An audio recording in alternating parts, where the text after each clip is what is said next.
You're listening to Titans of the Trades. I'm your host, Ryan England, author of Hire Better People Faster and creator of the CoreFit hiring system, a proven process to help growing companies attract and retain only the best. I'm on a mission to revolutionize the perception of the trades and elevate it to new heights. After growing up in a blue-collar family, my passion for making the trades cool again runs deep.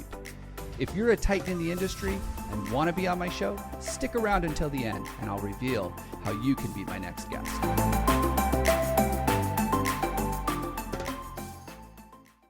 This is another episode of Titans of the Trades. I am your host, Ryan England, and today's guest is the CEO of a venture-backed firm that is actually acquiring plumbing and HVAC companies.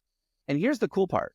He's keeping the brand in place. He's keeping the team in place, just moving the back office. He's learned that by centralizing the back office, they can do so many more things. So lots of great tips, little nuggets in today's episode around what they've found that has been so effective in helping them scale these businesses.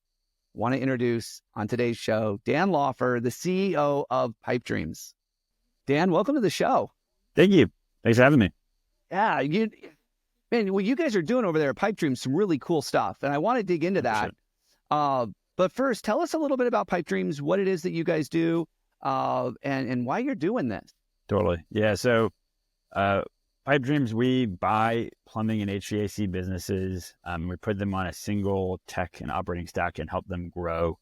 I think we're different. There are obviously a lot of folks out there behind businesses. I think one key way we're different is we're very intentional targeting businesses in that kind of 3 to 7 million revenue range, and really looking to build and grow them as opposed to just tuck them into a bigger business.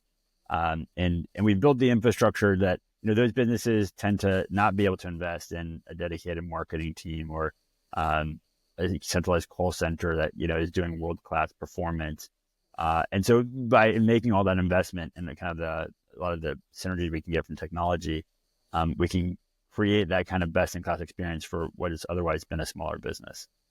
Yeah, I run into a lot of entrepreneurs that got into the trades, whether it's plumbing or HVAC or even electrical, and they grew up in the trades. Like they know how to do the work, and they make this decision to go be an entrepreneur, and they wake up with 8 or 10 trucks on the road and all these guys, and they're like, I just want to get back in a truck. Right. I don't want to deal with all this technology and these changes and the people and the recruiting and keeping people happy. They don't want to deal with all that stuff. They just want to get back in a truck. And so I can see why that's very appealing to those people. Because once you break through that, I see once you get to like the 40, 50 trucks on the road, you've got a leadership team. You're pretty much getting to do what you want at that point. But there's that little valley right there. It's not a little valley. It's a big valley. Yeah, it's not a little valley. It's a big valley. Yeah. There's a lot of them there. Yeah. And you said something before we hit record that I really liked, which was you don't always just fold them in. Like this is their brand. This is their blood, sweat, and tears. I like to say it's their baby. Yeah, it is. Yeah. And you want to continue to nurture it, grow it, and get that brand out there in the community where it's already well known. Is that right? That's right. Yeah. I mean, like at the end of the day, it's a lot of times the person's name is on the truck, right? So it doesn't get more personal than that. And if it's not literally that, it's something that they started or grew for the last, 20, 30, 40 years, and it's very personal. And that to us is the opportunity. That's the asset we're buying, is you've built an incredible brand in your neighborhood, in your market. And I think if you were to just tuck it into another brand, you're destroying value, and that there's so much opportunity to come and grow that reputation and that what they've built. And honestly, most of the owners we talk to, they say, hey, I've hit this number, whatever it is, 4 million, 5 million revenue. And I don't want to be bigger. All the things you talked about, all those trucks, all the people, that's a headache. I already have a lot of headaches. And so that's sort of the opportunity we see is you've built this great brand. There's a lot of customers who love you. We're willing to go through the headaches to grow that, to become bigger and make it a bigger footprint in your market. And one of the ways that you do that is by centralizing the back office, which I know for a lot of these guys is a real challenge. Forget the personnel, but there's the changes in technology. There's dealing with all the customer service stuff and everything else as you grow. Tell me a little bit about that. Like, what are some of the challenges that you found ways to overcome by getting everybody on the same tech stack? Yeah, I mean, I think it starts with handling calls, right? So, the call comes in. Are we answering it quickly and well? Are we overcoming objections? When someone submits a lead form, are we responding to it instantly? Are we able to book it 24/7? Are we following up when a customer calls in to cancel to understand, can we save it? And so there's just so much there to make sure we're keeping our techs busy. And it goes into the whole, like, kind of the whole workflow, right? Are we optimizing how we're getting our techs to the jobs? Is our accounting and bookkeeping handling everything, in an efficient way to make sure that we have everything accounted for? We centralize recruiting, as it's really hard. And so that's something that usually most of the businesses we buy, it falls on the owner who they have 100 other things. So that's 10% of their time, but we have, incredible recruiters who it's 100% of their time. And so they can really dedicate the time that's needed to do that. And so it helps you kind of get the resources of a bigger organization applied directly to your business. Yeah. Yeah. And so what are some of the things that you've learned in being able to solve some of those challenges? You don't have to give away all your trade secrets, but what are some of the things besides having the right technology, which I think is huge? I'm a big fan of automating the things that are important and predictable, and technology like Service Titan can really help with that. But what are some of the other things that you've learned as far as keeping those people engaged, maybe helping them learn the technology? What are some of the things that you've overcome? Yeah, I mean, as far as learning, I think there's a couple of things. We partner with some great organizations that have really great tools to we can distribute and disseminate lessons so that people can, learn on their own time. That some of this stuff is they can learn in the field. I think the other thing is empowering leaders, across the organization to kind of carry that baton as like, I'm going to be the person who feels responsibility and empowerment to train people.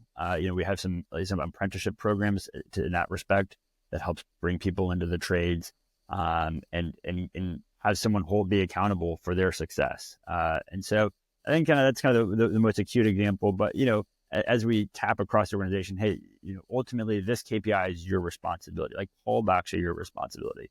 And so how do you minimize callbacks? Like, it's going to be training, right? It's going to be doing a better job of educating, and empowering to say, hey, where are the repeat offenders? They're not presumably bad people, but it means they're running into persistent issues. So how do you dedicate your time with that person and focus your efforts there to reduce that?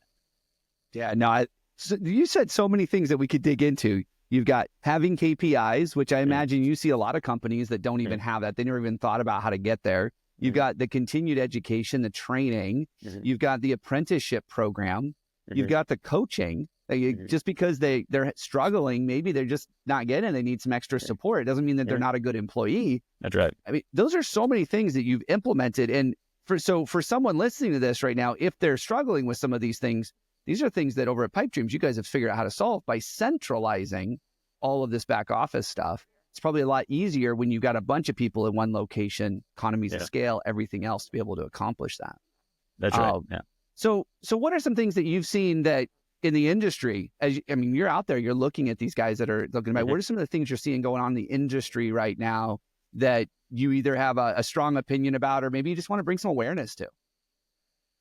Yeah, that's a good question. I'd say the thing that probably is top of mind, I don't know that I have to bring awareness to, is just how AI is coming into the industry. It's been so, I don't know. So we're going to replace everyone's jobs, right? Yeah, right. Yeah, it's like, and there was ever an industry that was safe, it's probably, the trades. I agree. The frontline trades are, when they get replaced, we've all been replaced. So it's not to say it'll never happen, but, they can take a number at that point. But I do think it can really augment and empower the team. And so, in that case, a lot of this, we've just incorporated what we found to be great technology, from how we're communicating with customers, how we're coaching our technicians, how we're processing POs. And so I think it'll be really interesting to see how that evolves over time. Frankly, from my seat, it's a double-edged sword, because we've invested so much effort in being really responsive in our call center. And I think AI makes us better, but it also commoditizes it so that I think everyone can become as good very quickly. And so, I'd say I have mixed feelings about it, but I do think it's gonna come really quickly. And I think it'll be really positive for the little guy, because it does let you kind of punch above your weight very quickly. And I do think it'll be great for consumers, for customers, because you're able to have a much more meaningful booking experience or service experience, and a more consistent one because of it. Yeah, no, there are a lot of changes going on with AI. You know, we had someone who wrote a book on AI and whether or not it was going to take all the jobs. Mm-hmm. And he says it will take some jobs, but it's not going to replace us. That's right. Like the ATM did not get rid of everybody in banking.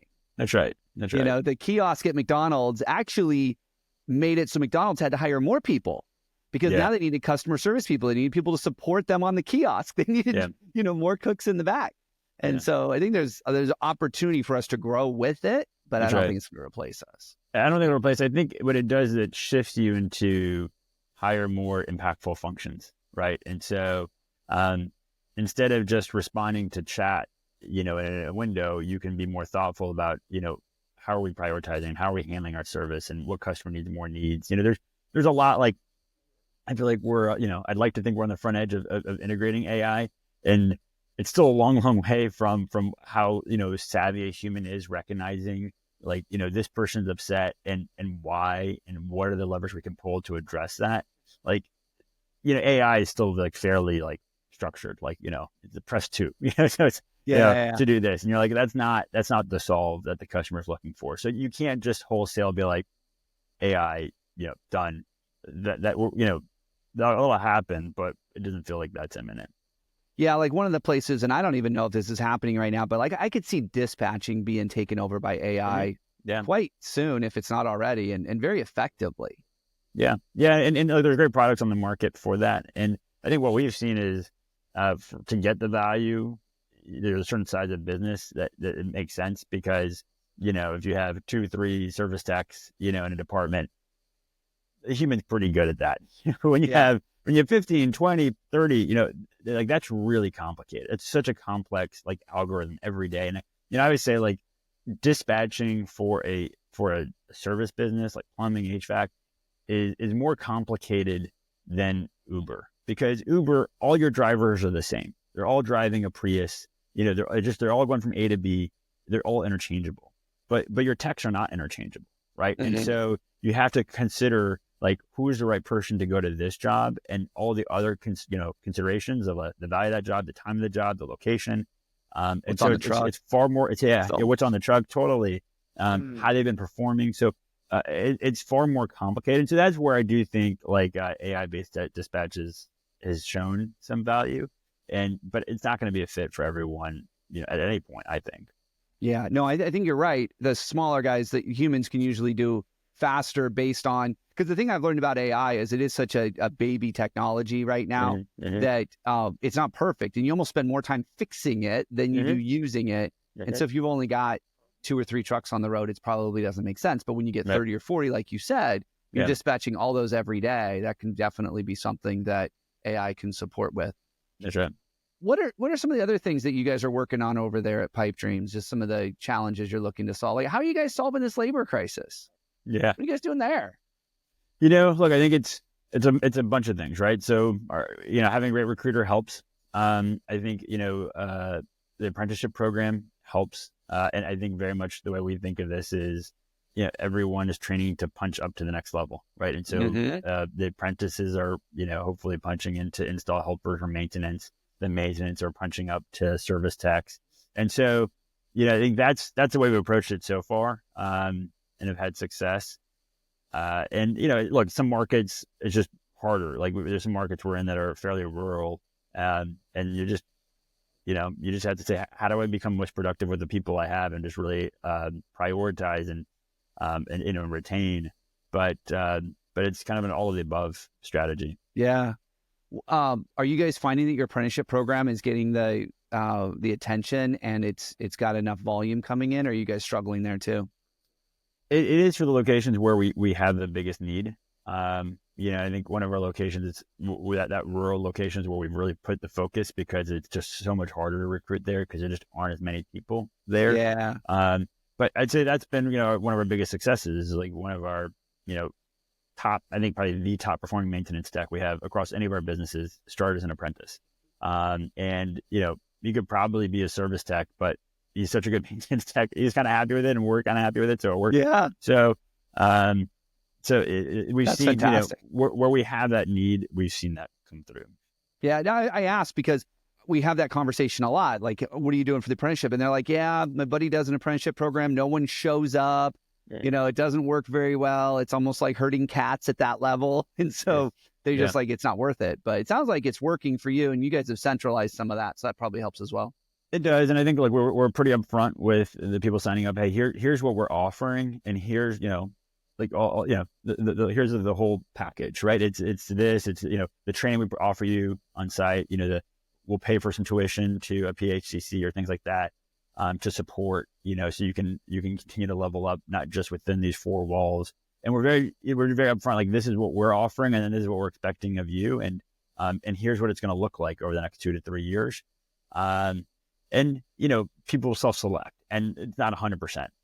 Of course, right? And so you just kind of have to be tolerant of the fact that like you're going to have a fallout rate, but it's worth it for the ones that come through are so valuable, and you've been able to build them in-house, that's worth that trade-off. Do it your way and everything else. And I love what you said, because you provide so much clarity up front. It's not like it's just like, hey, come do this thing. People are like, okay, I guess I'll do this thing. Like, you're like, here's what we're doing. Here's why we're doing it. Here's where we're going. Are you on the bus or not? Right. And I think that's something that's missing in the industry right now. So a lot of times we're just like, hey, I got 3 jobs I can't get to, go, and it's a challenge. And we're not perfect either. I think we learned through trial and error, but I think aligning expectations up front is like, this is what we're committing to you. Here's what it's going to look like. Here's who's going to be coaching you. And here's what we're asking from you in return. And, I think people aren't perfectly self-aware, but they're reasonably self-aware. And I think they can recognize, like, am I able to commit to this? It feels a little more of a responsibility than like, just come and just shadow me and we'll see, because I haven't really demonstrated commitment to you in that case. And so it's not surprising that someone doesn't have a commitment back. Yeah. I love that. I love what you said. I mean, it's like one of my talking points is just setting expectations. And it's so rare in the trades that we set expectations. One last question as we get ready to wrap up. What do you, one of the things that we're hearing a lot now, hiring has gotten a little easier with the increase in interest rates and some companies being absorbed or even going away. And it's not as challenging as before, but the next big challenge is retention. Mm-hmm. What are you guys doing to solve that, especially in the front line? Yeah. Look, again, I don't think I have a silver bullet. So I don't think any of us do. Yeah. I'm just we're looking to share some tips. Yeah. Look, I think partially it's it's focusing on making sure our top performers are who drive so much of the business are happy, right? And so we probably go out of our way to prioritize to make sure that they have good calls on the board. That the compensation always like backs out, that we don't, we do that for everyone, but we want to make sure that, like, hey, like, you're doing a good job. Like, we're pretty performance heavy. Like, is it penciling out, for you in the way that you'd expect it to? Makes sense. And proactively have those conversations if it isn't. And then, look, I think we're trying to constantly innovate on how to create a culture that people want to be a part of, career growth opportunities. Some of that's training, some of that's going to be leadership. And so it kind of depends on the who and the what. And I think a lot of this is just, making people feel like they're part of a team. And, you could work anywhere, and, we appreciate you chose to work here, and make people feel welcomed and appreciated is not nothing.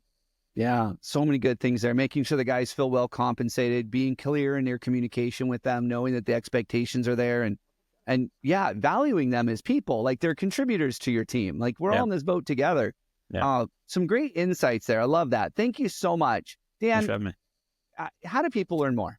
Yeah, absolutely. So you can visit our website, PipeDreams.com. It's PipeDreams with an S.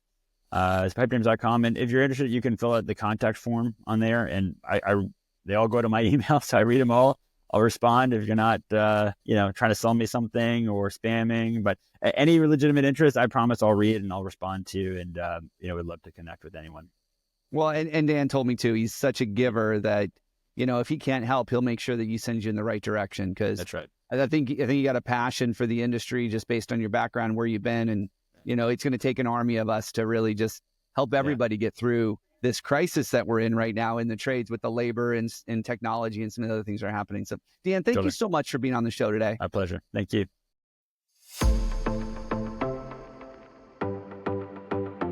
Ryan England here. Thank you so much for listening to Titans of the Trades.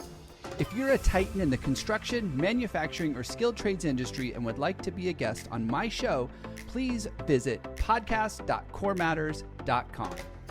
If you found value in this interview, would you share this episode on social media?